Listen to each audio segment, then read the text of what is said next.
നിനക്കെന്നറിയാടി പെണ്ണേ ഞാൻ ആരാണെന്ന്. എടാ ശ്രീനി. നന്ദു. എടാ കള്ളക്കടവടവനെ, നീ എവിടെയായിരുന്നു എത്രയും കാലം? ഞാനങ്ങ് അമ്മയുടെ ഗർഭപാത്രത്തിലായിരുന്നടാ. നീ എവിടെയായിരുന്നടാ പരമനാറി? പിന്നെ നീ എങ്ങനെ വന്നു, എവിടെ നിന്ന് വരുന്നു? ആ, ഞാൻ ഇന്നലെ IAF-ന്റെ സ്പെഷ്യൽ വിമാനത്തിൽ തിരുവനന്തപുരത്ത് വന്നിറങ്ങി. അവിടുന്ന് നേരെ ഹെലികോപ്റ്ററിൽ നിന്റെ വീട്ടുമുറ്റത്തിറങ്ങി. എടാ, നീ വലിയ എസ്റ്റേറ്റ് മാനേജരായി എസ്റ്റേറ്റ് ഉടമയുടെ ഏകപുത്രിയെ വളച്ച് കല്യാണം കഴിച്ചു, കൊച്ചിനെ ഉണ്ടാക്കി. എന്നിട്ടടാ ഒരു കല്യാണക്കുറി പോലും നീ അയച്ചില്ലല്ലോടാ പരമാ മറ്റവനെ. നീ എന്താടാ വിളിക്കുന്നേ? എന്താ അയക്കായിരുന്നു എന്ന് പറഞ്ഞാൽ നിന്റെ അഡ്രസ് കിട്ടണ്ടേ? അപ്പോ ഞാൻ അഡ്രസ് ഇല്ലാത്തവനാണ് എന്ന് സൂചന അല്ലേ? പണ്ട് മിസ്റ്റർ MK ഗാന്ധി ഇന്ത്യ എന്ന് മേൽവിലാസം എഴുതി കത്ത് പോസ്റ്റ് ചെയ്താൽ ഗാന്ധിക്ക് കിട്ടുമായിരുന്നു. അതുപോലാണോ നീ? നിർത്ത് വാചകം നിർത്ത്. എടാ, വേണമെങ്കിൽ ചക്ക വേറേലും കായ്ക്കും. ഞാൻ നിന്നെ കണ്ടെത്തിയതോ? പറ ആ ചരിത്രം പറ. പടംവരപ്പാണല്ലോ എന്റെ പണി.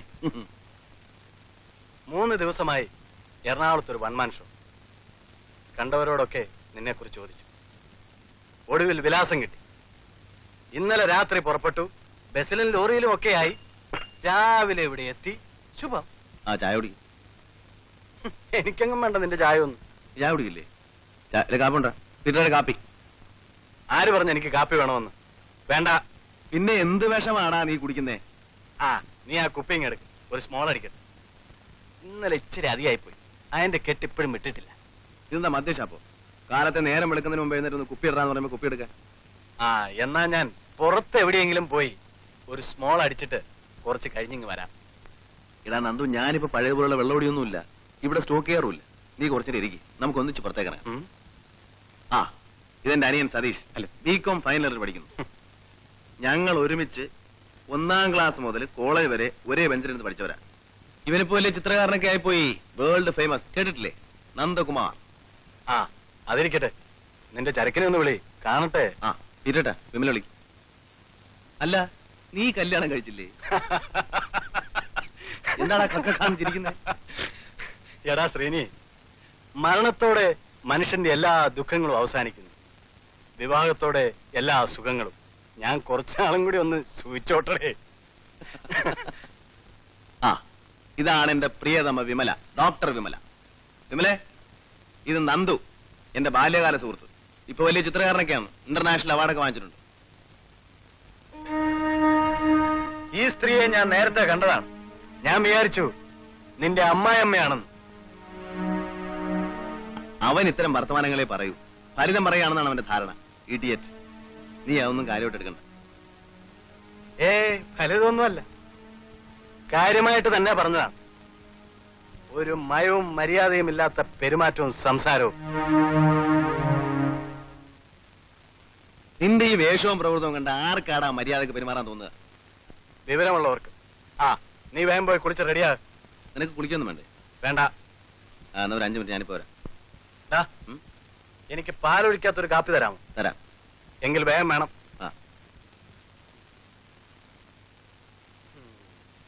Women, what a creation. God's folly.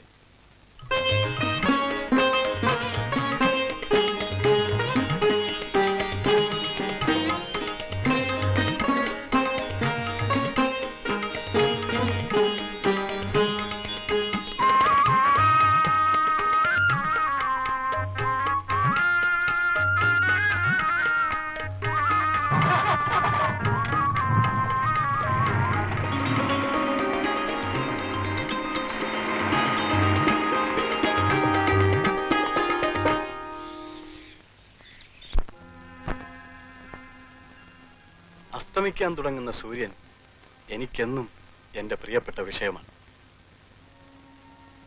ഒരിക്കലും മടുക്കാത്ത ഭംഗിയാണ് അതിന്. ജീവിതവും ഇതുപോലെ ആയിരുന്നെങ്കിലെന്ന് ഞാൻ പലപ്പോഴും കൊതിച്ചിട്ടുണ്ട്. ഓരോ സന്ധ്യയിലും മരിച്ചു വീഴുന്ന സൂര്യൻ പിറ്റേന്ന് ഉയർത്തെഴുന്നേൽക്കുന്നത് എത്ര ഭംഗിയോടെയാണ്. ജീവിതം അങ്ങനെ തന്നെയല്ലേ? കരച്ചിൽ കഴിഞ്ഞാൽ ചിരി, ചിരി കഴിഞ്ഞാൽ കരച്ചിൽ, രാവും പകലും പോലെ. അതൊക്കെ കഥകളിലാണ്. ജീവിതത്തിന്റെ താളം ഒരിക്കൽ പിഴച്ചാൽ പിന്നെ അതിന്റെ ശ്രുതിയിൽ എന്നും താളപ്പിഴ തന്നെ. ജീവിതം പോലെ മനോഹരമായതൊന്നും ഈ ലോകത്തിലില്ല. സൃഷ്ടിയുടെ സൗന്ദര്യം മുഴുവൻ മനുഷ്യ ജീവിതത്തിലാണ്.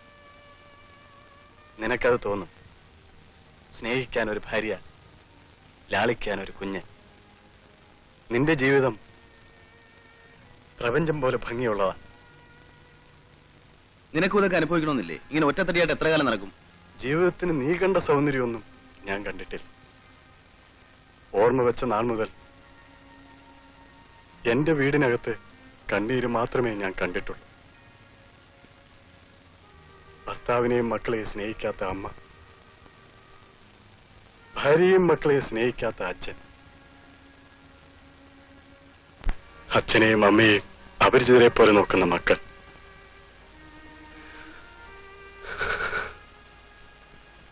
അവിടെയാണടാ ഞാൻ മറന്നത്.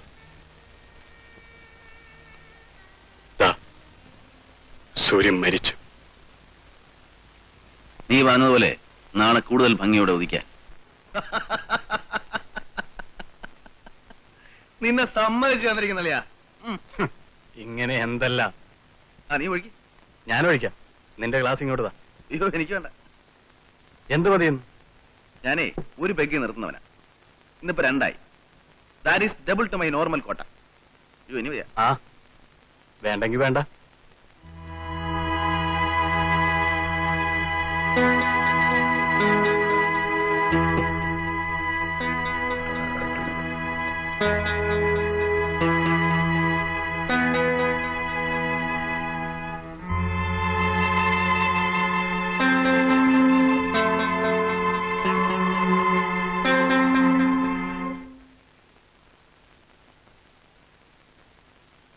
സമരം ഉണ്ടാകാൻ ഇടയുണ്ടോ? ഏയ്, അങ്ങനെയൊന്നുമില്ല. അപ്പോ നീ വിമലയും കുഞ്ഞിനെയും കൂട്ടിക്കൊണ്ട് എന്നാണ് എന്റെ എക്സിബിഷൻ കാണാൻ വരുന്നത്? അത് നമുക്ക് ഒരുമിച്ച് പോവാം. പോരെ? ആ, അത് മതി.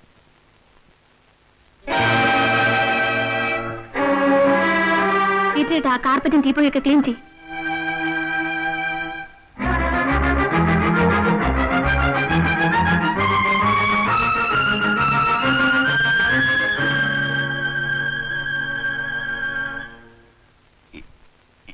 ഇനി മതിയാ. എപ്പോ തുടങ്ങിയതാ? ഒരു ഉപ്പ് തീർത്തില്ലേ? ഊണെടുത്തു വെച്ചു. ആ, വാ, നമുക്ക് ഊണ് കഴിക്കാം. വാടാ. വാ. ആ.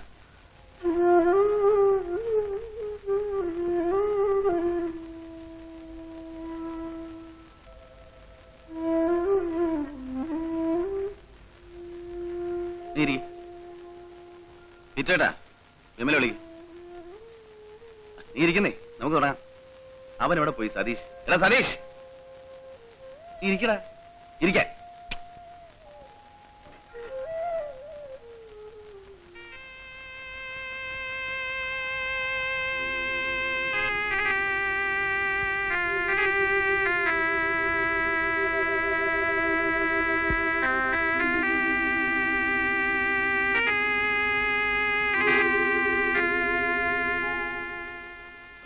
ഇത്രേട്ടാ, ആ കുപ്പി ഇങ്ങനെ എടുക്ക.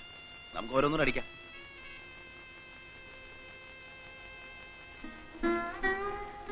ഊണ് കഴിക്കണ്ടേ? വേണ്ട ശ്രീ. നന്ദു, ഞാനാ പറയുന്നത്, ഇവിടെ വന്നിരിക്കാൻ. ഇടാ നന്ദു, ഒറ്റ അടിയാൻ വെച്ചേരും. നീ എന്ത് പണിയായി കാണിച്ചത്? വന്നിട്ട് ആഹാരം കഴിക്കും. ആഹാരം കാശ് കൊടുത്താൽ ഹോട്ടലിൽ കിട്ടും. കാശ് എന്റെ കയ്യിലുണ്ട്. ഞാൻ നിന്നെ തേടി വന്നത് നിന്റെ കുടുംബത്തെ പരിചയപ്പെടാം. അവരൊരുമിച്ചിരുന്ന് ഒരു നേരം ആഹാരം കഴിക്കാം. ഒരു രാത്രി മുഴുവൻ നിന്നോടൊപ്പം ഇരുന്ന് പഴയ കഥകൾ പറഞ്ഞ് കുറെ ചിരിക്കാം, കുറെ കരയാം എന്നൊക്കെ കരുതിയാണ്. അതിനിപ്പോ ഇവിടെ എന്തുണ്ടാടാ?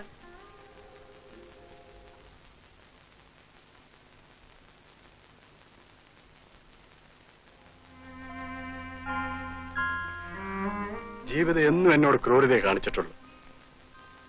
ഞാൻ കടന്നു ചെല്ലുന്നിടത്ത് പോലും അത് അതിന്റെ കറുത്ത നിഴൽ വിരിക്കുന്നു. നന്ദു,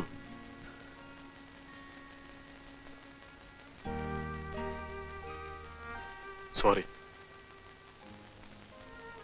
ഇന്നൊരിക്കൽ നിന്നെ അനുസരിക്കാതിരിക്കാനുള്ള സ്വാതന്ത്ര്യം ഞാൻ എടുക്കുന്നു. നിന്റെ അനുവാദമില്ലാതെ ഞാൻ പോകുന്നു.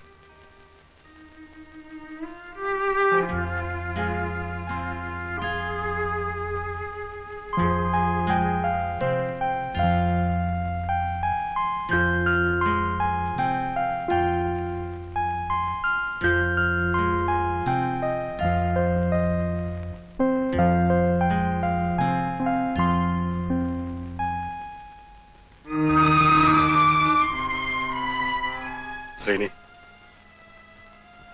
എന്റെ മനസ്സിലാണടാ വിശപ്പ്. സ്നേഹത്തിന് വേണ്ടിയുള്ള വിശപ്പ്. എന്റെ മനസ്സിൽ എന്നും നീ ഉണ്ടായിരുന്നു. നിന്റെ മനസ്സിൽ ഞാനുണ്ടായിരുന്നെന്ന് ഇന്നെനിക്ക് മനസ്സിലായി.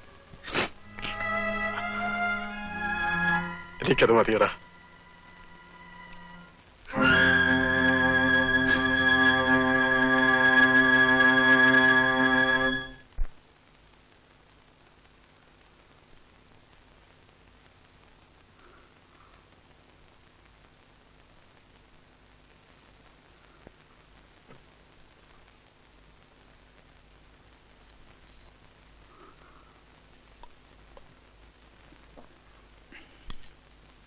നന്ദു എന്റെ ആരാണെന്ന് എനിക്കറിയാമോ? നിങ്ങളുടെ ഭാര്യയല്ലെന്ന് എനിക്കറിയാം.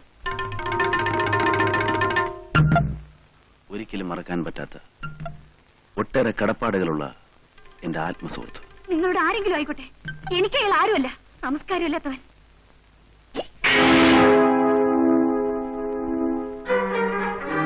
നിങ്ങൾക്ക് എന്നെ കൊല്ലണം തോന്നുന്നുണ്ടോ?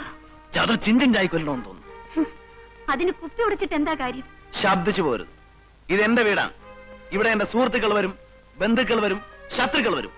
നീ ആരാ ചോദിക്കാൻ? അപ്പോൾ നിങ്ങൾക്ക് എന്നേക്കാൾ വലുതാണോ കൂട്ടുകാരൻ? നിന്നേക്കാൾ 100 അല്ല 1000 മടങ്ങ് വലുതാണ് എനിക്ക് എന്റെ നന്ദു. എങ്കിൽ ഞാനിവിടെ ഒന്ന് ഇറങ്ങിത്തരാം. I just don't care. അപ്പോൾ എനിക്ക് വീട്ടിൽ ഒരു സ്ഥാനമില്ല അല്ലേ? നിന്റെ തന്തയുടെ സൗജന്യമൊന്നുമല്ല എനിക്ക് ഈ ബംഗ്ലാവ്. ഞാൻ ഈ എസ്റ്റേറ്റിന്റെ മാനേജരാണ്. എനിക്ക് അവകാശപ്പെട്ടതാണിത്. ഈ ബംഗ്ലാവിൽ എന്നെ കാണാൻ വരുന്ന എന്റെ കൂട്ടുകാരനെ ആരെ അവമാനിച്ചാലും ഞാനത് സഹിക്കില്ല, പൊറുക്കില്ല. ഈ വീട്ടിൽ കയറി വന്ന് നിങ്ങളുടെ മുന്നിൽ വെച്ച് ഇൻസൾട്ട് ചെയ്തവനാണ് ബ്ലഡി സ്കൗണ്ടർ.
വിമലേ, ഇരട്ടാ, വിമല എവിടെ പോയി? ഇത്ര കാലത്തെ? അല്ല, ഇന്നലെ രാത്രി. എവിടെ? വിമല കുഞ്ഞിന്റെ വീട്ടിലേക്ക്.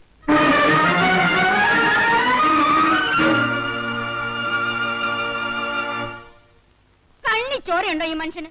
ഒന്നേ ഉള്ളൂ. അതിനെ കുത്തും തൊഴിലും കൊള്ളാനാണോ അങ്ങോട്ട് തന്നെ പറഞ്ഞേക്കുന്നത്?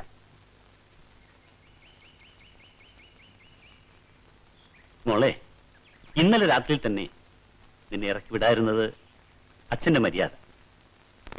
നിന്നെ പുറന്തണ്ണയിൽ കിടത്തായിരുന്നത് അച്ഛൻ നിന്നുള്ള സ്നേഹം കൊണ്ട്. ഇപ്പൊ നിന്നെ ഇവിടുന്ന് പറഞ്ഞയക്കുന്നത് അച്ഛൻ നിന്നോടുള്ള കൂടുതൽ സ്നേഹം കൊണ്ട്. താൻ നിർത്തുന്നുണ്ടോ? അവൾ ജീവിക്കേണ്ടത് നമ്മളുടെ കൂടെ അല്ല, അവളുടെ ഭർത്താവിന്റെ കൂടെയാണ്. അവൾക്കത് ഇഷ്ടമല്ലെങ്കിലോ? ഇഷ്ടപ്പെടണം. ഇഷ്ടപ്പെട്ടില്ലെങ്കിൽ ഇഷ്ടപ്പെടാൻ ശ്രമിക്കണം. ഇഷ്ടപ്പെടാതെ ഇറങ്ങി പുറപ്പെടാൻ തുടങ്ങുകയാണെങ്കിൽ ഒരുപാട് പേർക്ക് ഒരുപാട് വീടുകളിൽ നിന്ന് ഇറങ്ങിപ്പോകാൻ കാണും. മോളെ, ജീവിതം ഭ്രാന്തരത്തൊരു കുതിരയാണ്. അതിനെ കടിഞ്ഞാണിട്ട് കീഴടക്കുന്നതിലാണ് കുടുംബജീവിതത്തിന്റെ വിജയം.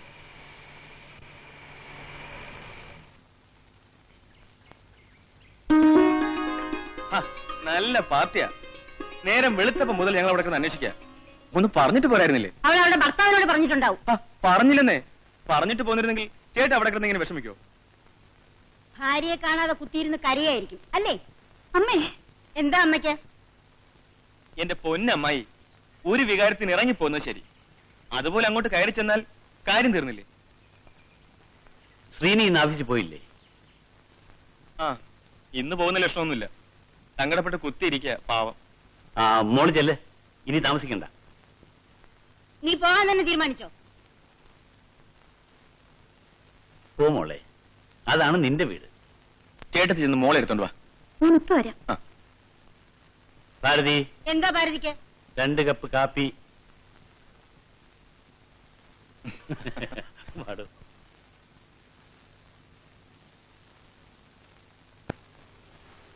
സോ ഞാൻ പറഞ്ഞു വരുന്നത്, മറക്കുക, ക്ഷമിക്കുക. Forget and forgive. എന്റെ സ്വന്തം ചേട്ടനെയോ അനിയനെയോ ഇൻസൾട്ട് ചെയ്താൽ എനിക്കിതിന്റെ പകുതി വിഷമം തോന്നില്ലായിരുന്നു. അതുകൊണ്ടാണ് ഞാൻ അല്പം നിലവിട്ട് പെരുമാറിയത്. അതപ്പോഴത്തെ വിഷമം കൊണ്ടല്ലേ എന്ന് വെച്ച്. ശരിയാണ്, അവൾ ചെയ്തത് തീർച്ചയായും ധിക്കാരമാണ്. ശ്രീനി, കല്യാണം കഴിഞ്ഞ് 8 വർഷങ്ങൾക്ക് ശേഷം ജനിച്ച കുഞ്ഞാണ്. അതിന് ഒരുപാട് നേർച്ചയും വഴിപാടും ഉരുളി കമഴത്തിലും ഒക്കെ ചെയ്തതാണ്. ഒരുപാട് കൊഞ്ചിച്ചു വളർത്തി. ഞാനോ ഭാരതിയോ പോലും അവളുടെ മുഖം കത്ത് സംസാരിച്ചിട്ടില്ല. അതൊക്കെ ശരിയാണ്. പക്ഷേ അച്ഛനമ്മമാരും ഭർത്താവും തമ്മിൽ വ്യത്യാസമില്ലേ? ആ, താൻ ഇപ്പോഴും പിടിച്ചിട്ട് തന്നെ നിൽക്കുകയാണല്ലോ. ഞാൻ എന്റെ മോളെ ആയിരിക്കല്ല. തനിക്കറിയാമോ, ഇന്നലെ രാത്രിയിൽ തന്നെ അവളെ തിരിച്ചു കൊണ്ടുവന്ന് തന്നെ ഏൽപ്പിക്കാൻ തുനിഞ്ഞതാ. പിന്നെ ഏതായാലും നേരം വെളുക്കട്ടെ എന്ന് വിചാരിച്ചു. അപ്പോഴാണ് രാവിലെ സതീഷ് വന്നത്. എനിക്ക് വിഷമമൊന്നുമില്ല. That's good. That's a spirit of harmony. തന്നോട് ഞാനൊരു രഹസ്യം പറയാം. തന്റെ ഭാര്യയുടെ അമ്മയുണ്ടല്ലോ, എന്റെ ഭാര്യ, അവൾ എന്താ സാധനമെന്നറിയാവോ? ഏത് കാര്യത്തിലും ഏത് നേരത്തും എന്നോട് കയറി ഉടക്കും. സന്തോഷമോ സമാധാനമോ വേണ്ടെന്ന് വെക്കാം, സൂര്യം പോലും തരില്ല. എന്റെ ചിരിയുടെ അർത്ഥം എനിക്ക് മനസ്സിലായി. ഞാനൊരു ഹെൻപെക്ട് ഹസ്ബൻഡ് ആണെന്നല്ലേ? ആയിക്കോട്ടെ. ഏയ്, അങ്ങനെയൊന്നും ഞാൻ വിചാരിച്ചിട്ടില്ല. വിമലയ്ക്ക് 3-3.5 വയസ്സുള്ളപ്പോ ശ്രീമതി ഭാരതി ഒരു ദിവസം ഞാനുമായിട്ട് ഉടക്കി കുഞ്ഞിനെ എടുത്തോണ്ട് ഒറ്റ പോക്കും. പിറ്റേ ദിവസം ഞാൻ ചെന്ന് മോളെയും കൊണ്ടുവന്നു.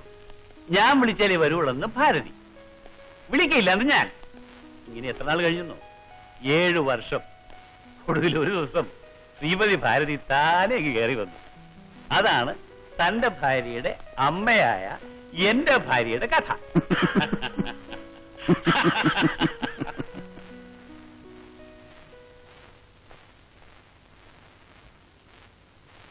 കുഞ്ഞേ, വിമല കുഞ്ഞ് വന്നിട്ടുണ്ട്. കുടിക്കാൻ നിലത്തുണ്ട്. ഓ,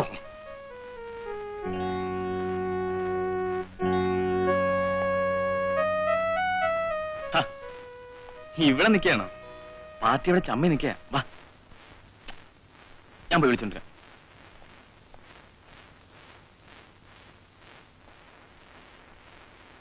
ദാ കാഫി. വേണ്ട, ഏ?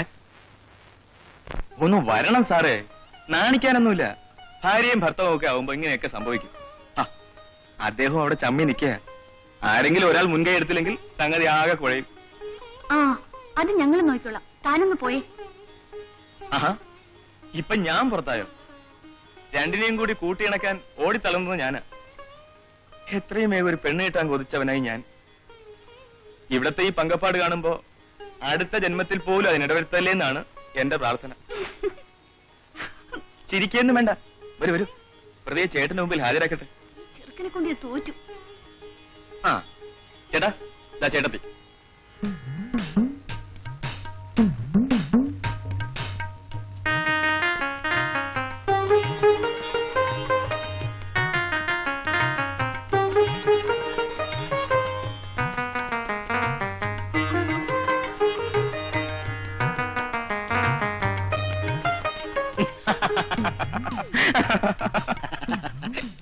ഒന്ന് പോടാ. ഇപ്പൊ എന്തായി? നേരത്തെ ഞാൻ പറഞ്ഞില്ലേ നമ്മൾ രണ്ടും പുറത്താകുമെന്ന്. വാനിപ്പോ അങ്ങോട്ടല്ല പുറത്തേക്ക്.